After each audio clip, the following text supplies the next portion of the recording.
Hello everyone and welcome to a new video. Today I'm gonna try, an emphasis on the word try, to review The Wheel of Time. I mean, I guess you could guess that from me holding this. I couldn't decide if I was gonna do like a stack or like manage to hold them like all in like, I was gonna say like a hot dog in front of me. I don't think that's possible. I don't know if I'm actually gonna have to stack here the whole video, but I'm gonna try to talk about this series. The Wheel of Time is a epic fantasy, kind of post-apocalyptic vibes series that has been released over many years. It started many years ago before I was born and ended a few years ago. That was great, good work. But point is, it is 14 books, and sadly Robert Jordan, who wrote the series, passed away before he could finish, and the series was finished by Brandon Sanderson. Obviously it's Robert Jordan's world and characters, and it's been a ride. Truly, it's been a ride for me, and it's been a ride to live through this series and experience so many things over a course of a few years. I think I started in 2016. I remember the year exactly just because I started it right after I finished high school, because a friend that I had in high school recommended it to me. Always I heard about it before, but he like pushed me into like actually starting it. At that time, I hadn't read that much, I think, out of fantasy and stuff, so I was really used to the style and like there was a lot of text and I was like, dang. So I remember I read the first book and then decided to listen to the second book on audiobook. I used probably like 4 months on that audiobook, while I usually use like 1 month, because I couldn't pick it up because it was so difficult for me to get into. But then when like I actually started it properly, I finished it in like a week or something. And then after that I decided that I was gonna read until book, what is it? There's so many books that I was gonna read on audiobook until book... Wait, am I missing one here? Wait, where's book 14? I'm missing book 14. I just realized it's on another pile because I finished it now in November. It's in my November wrap-up pile. I have book 14. I'm too lazy to race up and go and get it because then I need to put this down. Sorry if you noticed that sooner. But I was gonna read until book like, I think 10, and then physically read 11s, and then like or 12 or something, because I wanted to see if there was like difference in style in writing when Brandon Sanderson took over. But then when I came there I was just like, now I just listen to the whole thing on audiobook, because I only read the first book physically, but audiobooks are great. And a part of me do kind of, now when I finish the series, want to reread it, and I have no idea why. Why would I want to do that to myself? Like, honestly, because it took me years to get through this, like 5 years, even though like with a lot of breaks. But like, why would I want to reread it? That's me right now though. I want to reread it. And obviously the show just came out, and of course I'm watching it, but we will talk about it a bit soon. This was like my intro part. So The Wheel of Time, I don't know how to explain the series. I feel like I explained it badly, and I feel like we should put this pile down. This is ridiculous at this point. Wheel of Time, this is New Spring. That's a prequel. Yes, I read that too. I loved it, by the way.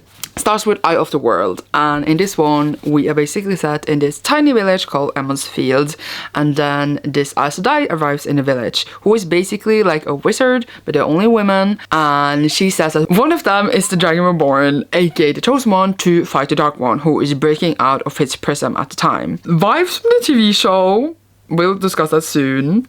Makes me not want to say more because it's kind of a spoiler, but for me it was not a spoiler. I'm just like, yeah. In this world we have many different countries and cultures, and basically this one magic system which is called the One Power. And the One Power, the Aes Sedai summons. They summon the female half called Sidar, and you know, they weave threads and they can heal and fight and different things, while the male population that can summon the One Power summons the male half, obviously, which is called Sidene. The thing is that the Dark One tainted Sidene many years ago, so that the dudes who summon it go crazy.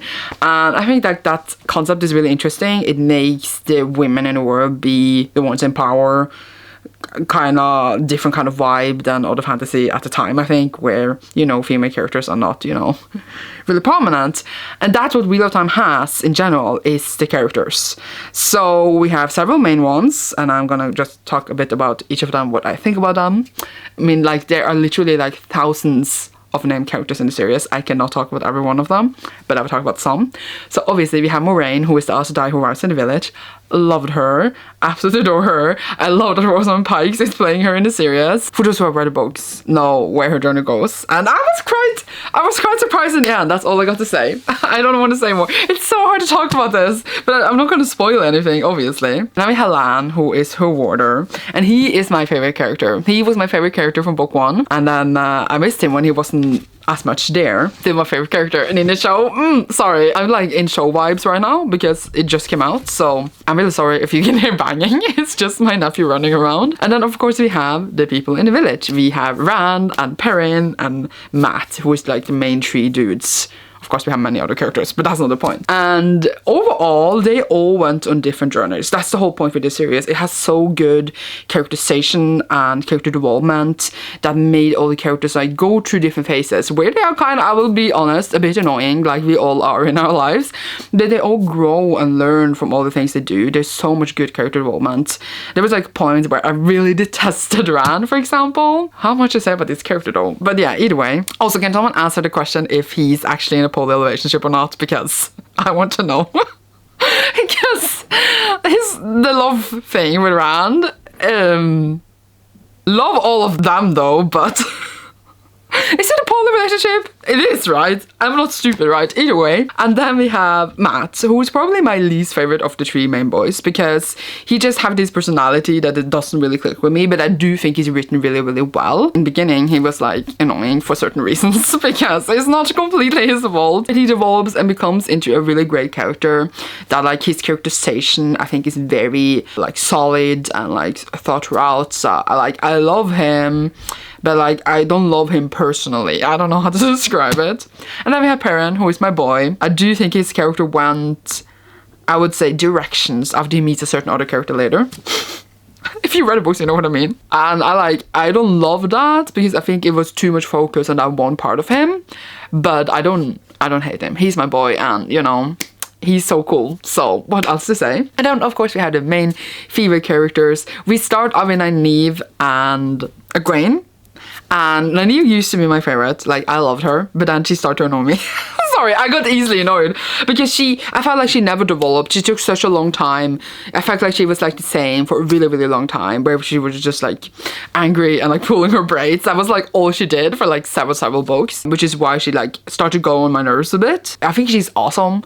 And I do like how she's such like one solid character. Like, she has this personality and she shouldn't change it. That's not what I mean, but I just feel like there's certain things in the writing, which we will talk about soon after talking about characters. And also Egwene. She was there, but I thought she was just like, oh, whatever. But then she turned into one of my favorite characters of all time.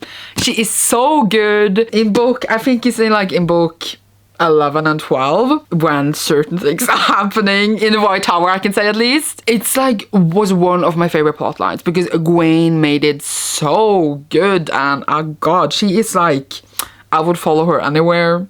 And she's so good in the show, and I'm so happy. I'm sorry, I can't stop mentioning the show, okay? Because we're in the hype, which is like totally random that I finished the series right away, like the month the show came out.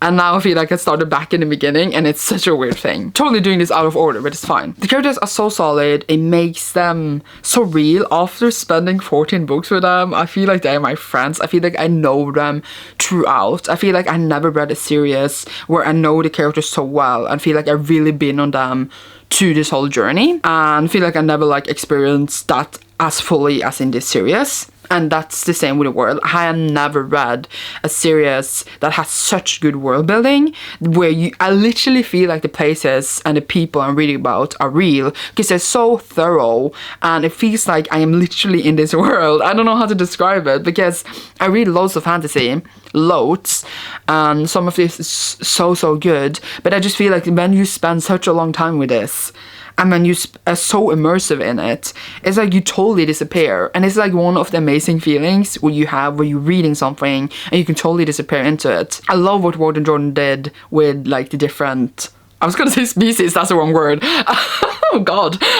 Different cultures, like the Aiel, the Atha Amir, if that what it's called, and you know, the Shanshan, that's a word.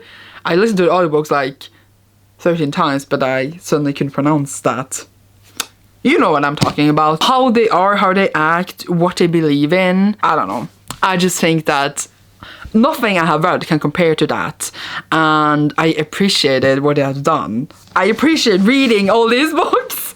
They are so big. There are, however, some things that I didn't like as much, and that is especially their writing sometimes. I don't need to know that the characters is folding their hands under the breast 40 million times. I don't need to know that they're shifting the skirts or shifting their whatever, like literally 4 times in a page or something. It's too much sometimes. It became really redundant and like overdone. Writing became very repetitive in that way, so I was very frustrated with it sometimes. I was also frustrated sometimes how men and women were pitted against each other constantly. I know that that's one of the main themes in the book, you know, they literally are summoning a power where there's 2 opposites, but it was just like one character was always complaining if a man did one thing, how men were like that and that and that and that. And that's the same with the male character, where when women were a bit frustrating, they were always like, oh, my woman are always like this and this and this. And it became like a thing where it happened so many times. I was very tired of like the same rant 24 times in one book. It became less of it after a while, but like still, it really annoyed me in the books when it was like that always, because I didn't need the same rant over and over. The books are also written in a way that you're supposed to read one a year. So if you read some after one another, which I sometimes did, and sometimes I had long breaks, you get the same world building over and over. They do explain the one power over and over and over again. They do explain how they are I was gonna say work, but like how, what they believe in, what the culture are over and over and over again. It became less of that, I think, in the later books, just because at that point, I think, if you're still there, you probably know, I don't know. But at that point, it could be a bit annoying to listen to the same thing being explained over and over again. I said the word over and over, like 50 times in this video. I do at the same time appreciate the word building being repeated, because I would know it completely and fully. I would never misunderstand anything, and I won't forget anything. And you know, if you take some breaks in between, it's nice to have it, but if you read it right after another, it can be a bit annoying. But that's just, some people just write like that, where they like just want to repeat the rules for something, and that's okay. Those frustrations were definitely there, and there were also, you know, what's called the slug in the mid part of the series, where not much happens. I think there's 2 or 3 books, I don't remember exactly the numbers, I think it's 8 and 9 if I remember correctly, where literally, I'm gonna say literally nothing happened. Like, I think in my mind, I'm not gonna be like mean here, you could skip like 2 of those books and you will miss nothing. The only thing they did was that we jumped from point of view to point of view, and they just like did one thing, and then I explained why, and nothing happened. And I remember I was listening to it, and I was like, this is exactly the same as the last book, and there was nothing that happened in this one either. Like, the only thing that was the most important is like the last part of the book. Yeah, I wish the slug didn't happen. Like, I think in the mid part you can get really like, oh my god, this is kind of exhausting. But I do think definitely it is worth it in the end. Especially now thinking back on the beginning, because, you know, I'm watching a TV show, it's based on the first book, and I just finished the last book, and I'm thinking about how they are in the beginning, where they are, and where they end up, what every character goes through, the journeys, the things they meet, the things they experience. It's like mind-blowing to me how much we have been through with them, because you never really consider it like the full picture until like you reflect back on it, and I haven't really like thought about it till now. There's so many books to get through, there's so many adventures and things to meet, and it's like amazing but also kind of frightening at the same time how much like they go through. And I can't believe I finished it. Oh my god, I'm so excited. I want to talk about, like, for example, Elaine, I love her, and Avienda, I love them, both of them, and Min, but all of those characters, like, I don't know, it's not really spoilers to mention their names, I would say, but I am attached to them because they're so great. Oh, and then some of the reveals, by the way, I'm just thinking about like some characters specifically. It's so good. Do not Google though, because I Googled one name and I knew what was going to happen to that character the whole time reading books. And that was depressing. And when it happened, I was like, okay, dang. But yeah, but some things I didn't know. So it was still sad. Another note is that in the beginning of the books, it's really weird because I think like in Afterworld, Great Hunt, and Dragon Reborn, at least we follow this like really same pattern, probably in next 2 too. I like all the books are blended together for me at this point. They follow like this really same pattern, and then you kind of like, okay, this is becoming predictable, but you have a lot of fun, and they're doing lots of fun things. But then they kind of just break out of the pattern, and we became like this kind of different kind of story. I think it's really interesting how the books managed to do so many things at the same time. Also, New Spring is like did I say prologue earlier? I meant prequel to, you know, the whole series. It follows Moraine and Lan. I wouldn't read it like at once because it kind of spoils a few things. Not spoils, but like, yeah, but I loved it. I love Moraine and Lan so much that this was perfect. Like, I loved it. So overall, so the whole series though, I have some books that I absolutely loved. Some I've given 5 stars and adore them and I love them. But I think I gave like some of them like 2 stars, maybe 3, which means like there's like ups and downs to the whole thing. But I think it's so great that like the author manages to do both. I don't know how to describe it. Like, how do you manage to write in the same series a book that's amazing and then a book that's like meh? I just wanted to talk about the feeling to having this finished, because one thing I'll never thought I would actually finish, and another thing is that can someone talk me out of rereading them, because I read much faster now, so I could probably read I can read them done pretty fast. And maybe read them physically. That's the thing. Wheel of Time is a really solid series with its ups and downs, but mostly in the end it's worth the downs, because it's just have so many good parts, so many great characters and things you learn, and the journey overall is worth it 100%. So I think I would give the whole series overall like a 4 out of 5. We're gonna do like out of 10. It would be like a 7.5 out of 10. I wouldn't say it's my favorite series, but it's definitely a series I recommend, I would talk about, I would fangirl over. I have been now in these books for such a long time, and I'm ready to talk about them. If you decided to pick it up, I hope you have a really grand time. There is so many great parts in it. And yeah, let's talk about the TV show for a second. I am adoring it. I do think a certain change they made to Perrin was weird for me. I'm just excited to see more characters that I love later on. It sounds really funny. And see the places they talked about, and like seeing the Shan. I just want to see them fly. That's all I got to say. That's not really a spoiler, but that's all I got to say. Arc on screen, I am most excited to witness, to watch happening, is Egwene's. And I just cannot wait. I love her so much. Other people don't know what's coming. You have such a great ride ahead of you. And if you decide to not read the books, dang, because then like I'm sitting there in anticipation, waiting every single moment for things I know will happen, but I'm watching it with my friend who don't know what will happen, so it's just like, you know, totally different feeling when you don't know, but it's such a good time. I think they've done a marvelous job with what they did, and I think of course you need to take limitations and changes for sure. That's totally fine. I'm having a grand time. I'm definitely going to rewatch it and just be happy, thinking about my favorite scenes in my head. And some of like the battles and stuff will happen, and thinking about them being in the show makes me so excited. So there's that. I forgot to say something. I'm as messy as always, but that is to be expected here. I hope you enjoyed my video. You will see me soon in a new one. Leave a wheel down below if you enjoy this. Goodbye. Thank you so much for watching.